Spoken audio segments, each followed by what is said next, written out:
Toi, mon bien-aimé, prends-moi dans tes bras d'amour, Jésus.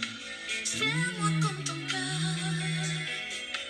Prends-moi dans tes bras d'amour, Jésus. Serre-moi comme ton cœur. J'aime ta présence.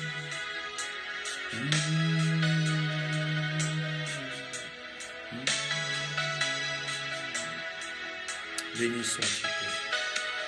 Merci pour ta grâce. J'aime ta Merci pour ta fidélité. présence. Parce que tu es Seigneur. Oui, j'aime ta présence. Et cette présence-là nous apporte la joie, nous apporte l'épanouissement et nous apporte la grâce. Ce soir, je voudrais, tout en vous saluant, bénir le nom du Seigneur pour ce petit moment que je voudrais passer avec vous autour de la parole de Dieu.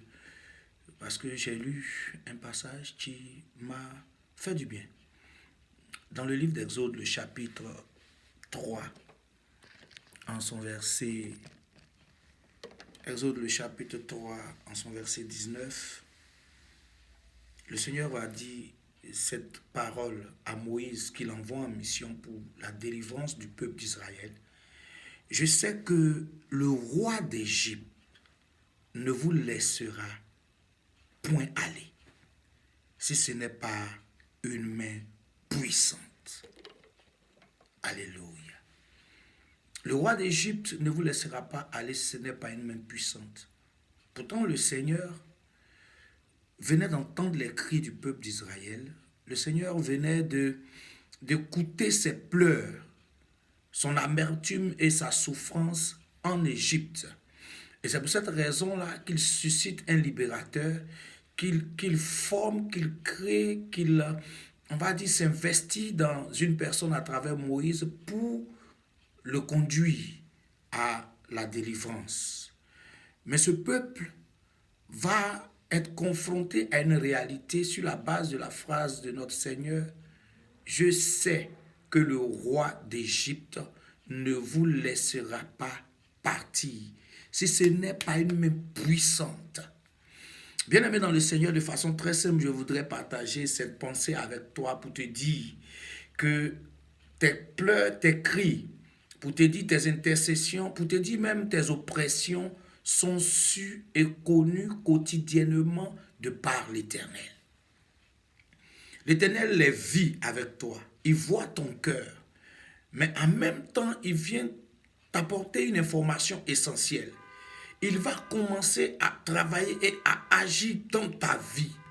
Parce qu'il est conscient que le diable, il est conscient que l'ennemi, il est conscient que le roi d'Égypte, il est conscient que, on va dire, le pharaon ne te laissera pas sans une main puissante, sans une main forte, sans sa main, la main du roi de gloire et du Seigneur des seigneurs.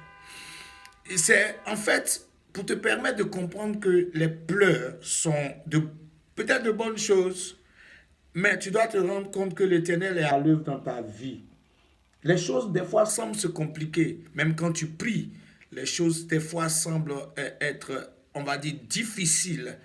Mais l'Éternel attend le bon moment pour faire descendre sa main puissante afin de faire taire l'ennemi de ta destinée une fois pour toutes. Il va faire taire cet ennemi-là. Mais toi, tu as besoin de persévérer, tu as besoin d'insister, tu as besoin de demeurer connecté à lui. Il voit les gesticulations du diable. Des fois, le diable semble dans son esprit avoir le bon bout. Mais ce sont des batailles. La guerre est remportée par l'Éternel pour toi. Quel que soit ce qui arrivera, tu dois savoir pleinement que l'ennemi a besoin de rencontrer la puissance au-dessus de lui avant de capituler.